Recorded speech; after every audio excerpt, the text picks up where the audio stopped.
When times are tough, crazy, even scary, you should take a moment. Step back and step out to find views like this. There is beauty in so many corners of this country. While seeing places like this can take your breath away, they exist in an environment that has had so much ripped from it. This week, we look at how our environment is doing, why places trying to rebound from disaster can find hope, that a rebuild can bring better days. This is The Race. Welcome to The Race. I'm Chris Stewart. This week we're in Greensburg, Kansas. This is a small farming community that dates back to the 1800s. But it's how the people here have responded to events in more recent history that set a possible example for how more communities could live in the future.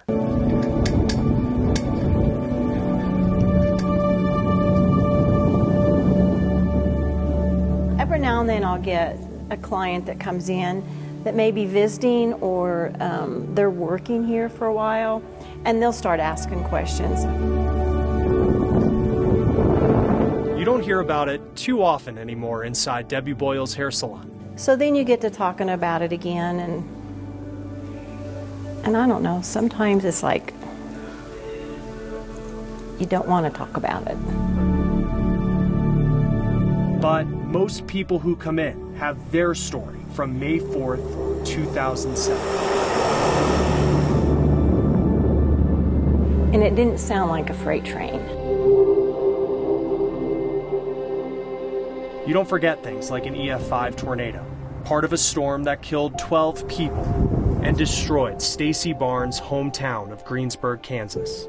And I remember pulling up to in front of my parents' house, what was left, and saying out loud, "This is it. This can't be it," just because there was nothing left. But beneath the rubble emerged a clean slate.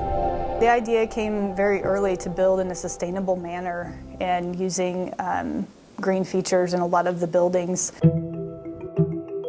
What's risen is one of the greenest communities in America. Buildings made with recycled materials and stations to charge electric cars. The entire town is fueled by the very force of nature that left it in ruins. All of our power here in Greensburg is wind energy. There is a wind farm south of town.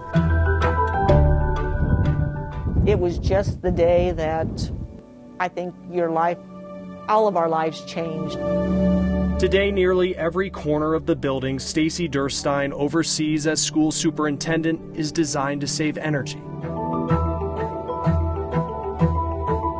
Rooms are set up with a system that senses how much light's coming in the windows, so the lights even use a little less electricity. Even a geothermal ventilation system moves fresh air in and out of classrooms. And if we hadn't had a tornado, we certainly wouldn't have had a system like this. Disaster relief money and private investments have paid for many of the green features in town. Yeah, I think a sustainable rebuild has worked. Has everything panned out exactly how we thought? Absolutely not. Nothing is perfect. We did have some wind turbines here in town that were for individual buildings, and those proved to not be quite as successful. The maintenance cost for them just ended up being not affordable and not sustainable.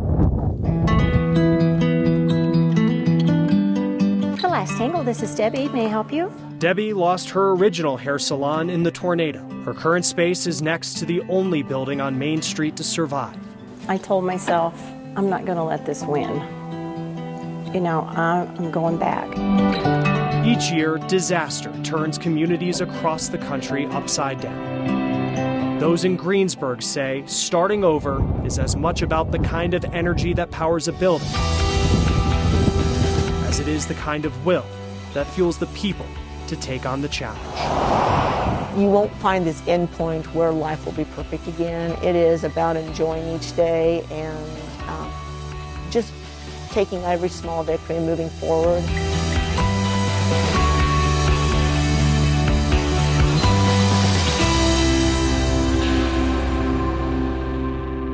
For For months, we've been finding masks in places we shouldn't be, like in a park or in a storm drain or on a street.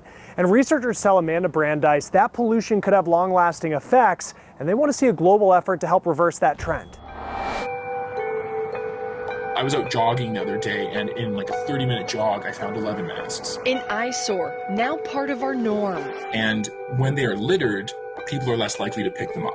You know, if I'm on the beach, I'll pick up a bottle if I find it, but if I'm not wearing gloves, I'm not going to pick up a face mask. Made with thin fibers of plastic, they're more than a nuisance to Dr. Teal Phelps-Bondaroff, Director of Research for the nonprofit Oceans Asia. And about 6 weeks after COVID hit Hong Kong, so late February, we began finding masks, and lots of masks. And they've been trying to sound the alarm ever since, sharing these images and videos with the world. When we found and cleared this beach of all the masks. His team monitors pollution on a remote island south of Hong Kong.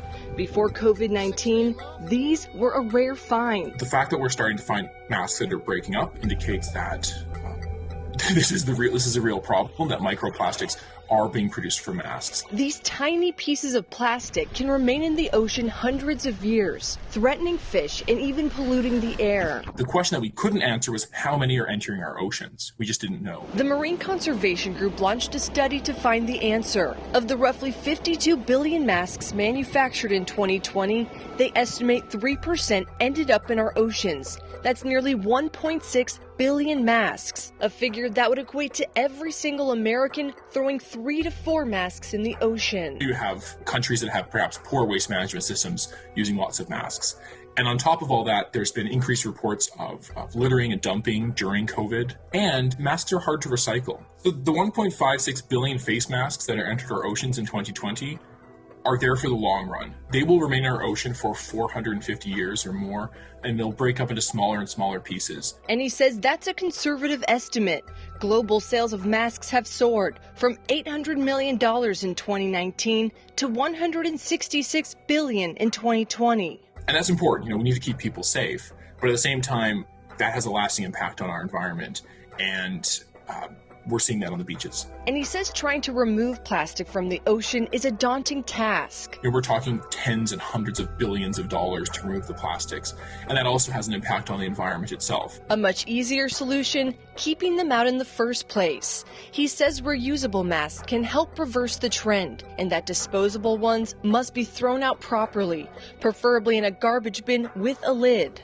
We're still finding lots of these. Oceans Asia says ocean pollution goes far beyond masks and is calling on government leaders to do more in stopping the plastic pollution invading our oceans. And we absolutely have to, because it's devastating marine ecosystems and wildlife. For The Race, I'm Amanda Brandeis reporting. America has a recycling dilemma. It's expensive and space is limited. We're looking at how cities are handling that issue and the extra steps that people are taking to make sure some stuff is reused.